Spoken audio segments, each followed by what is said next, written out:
Hello दोस्तों, हिंदी कहानी संग्रह यूट्यूब चैनल पर आप सभी को दिल खोलकर स्वागत है।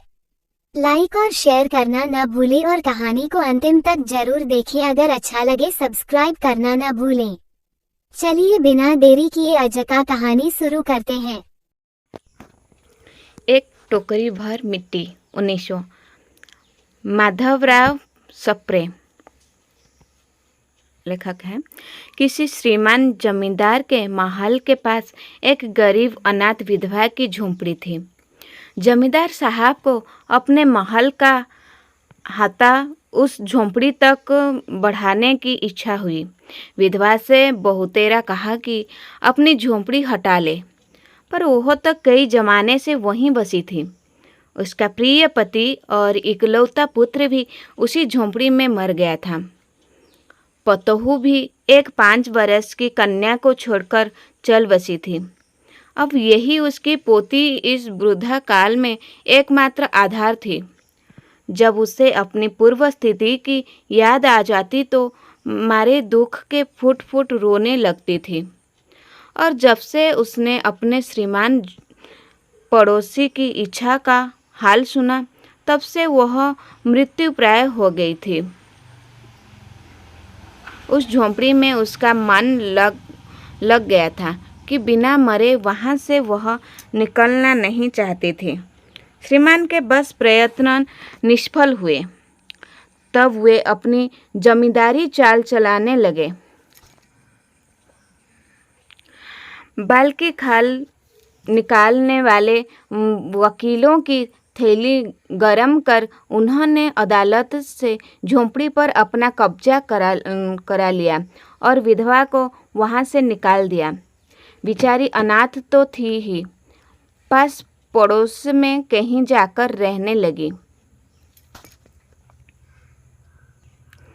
एक दिन श्रीमान उसे झोंपड़ी के आसपास टहल रहे थे और लोगों को काम बतला रहे थे कि वह विधवा हाथ में एक टोकरी लेकर वहां पहुंची।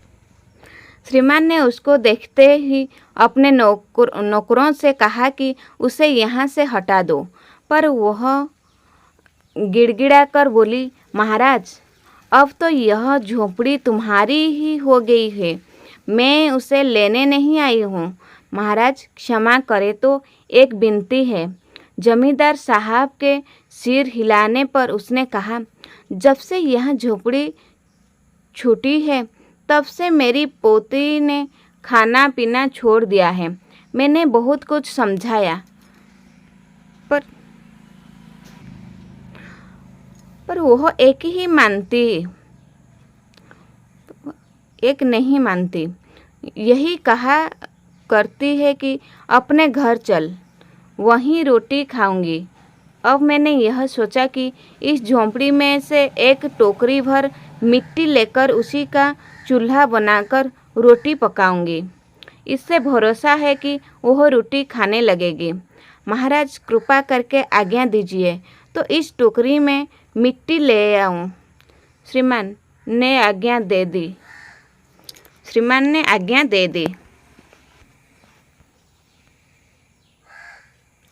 विधवा झोंपड़ी के भीतर गई। वहां जाते ही उसे पुरानी बातों का स्मरण हुआ और उसकी आंखों से आंसू की धारा बहने लगी। अपने आंतरिक दुख को किसी तरह संभाल कर उसने अपनी टोकरी मिट्टी से भर ली और हाथ से उठाकर बाहर ले आई। फिर हाथ जोड़कर श्रीमान से प्रार्थना करने लगी, महाराज कृपा करके इस टोकरी को जरा हाथ लगाइए, जिससे कि मैं उसे अपने सिर पर धर लूं। जमींदार साहब पहले तो बहुत नाराज हुए, पर जब वह बार बार हाथ जोड़ने लगी और पैरों पर गिरने लगी तो उनके मन में कुछ दया आ गई। किसी नौकरे से न कहकर आप ही स्वयं टोकरी उठाने बढ़े। ज्यों ही टोकरी को हाथ लगाकर ऊपर उठाने लगे, त्यों ही देखा कि यह काम उनकी शक्ति के बाहर है। फिर तो उन्होंने अपनी सब ताकत लगाकर टोकरी को उठाना चाहा, पर जिस स्थान पर टोकरी रखी थी वहाँ से वह एक हाथ भी ऊंची न हुई। वह लज्जित होकर कहने लगे, नहीं, यह टोकरी हमसे न उठाई जाएगी।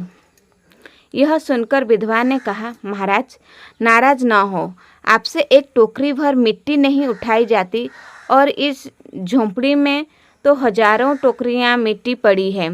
उसका भार आप जन्म भर क्यों कर उठा सकेंगे? आप ही इस बात पर विचार कीजिए। जमींदार साहब धन मद से गर्वित हो अपना कर्तव्य भूल गए थे, पर विधवा के उपयुक्त वचन सुनते ही उनकी आंखें खुल गईं। कृतकर्म का पश्चाताप कर उन्होंने विधवा से क्षमा मांगी और उसकी झोंपड़ी वापस दे दी। ये कहानी कैसे लगी कमेंट करके जरूर बताना, और आगे ये से कहानी के लिए चैनल को सब्सक्राइब करके बेल आइकन पर क्लिक करके ऑल नोटिफिकेशन ऑन कर लो। फिर मिलेंगे एक नई कहानी के साथ अगले वीडियो में। आज के लिए इतना ही। अनुरोध, एक बार डिस्क्रिप्शन जरूर चेक करें। अंत तक बने रहने के लिए धन्यवाद।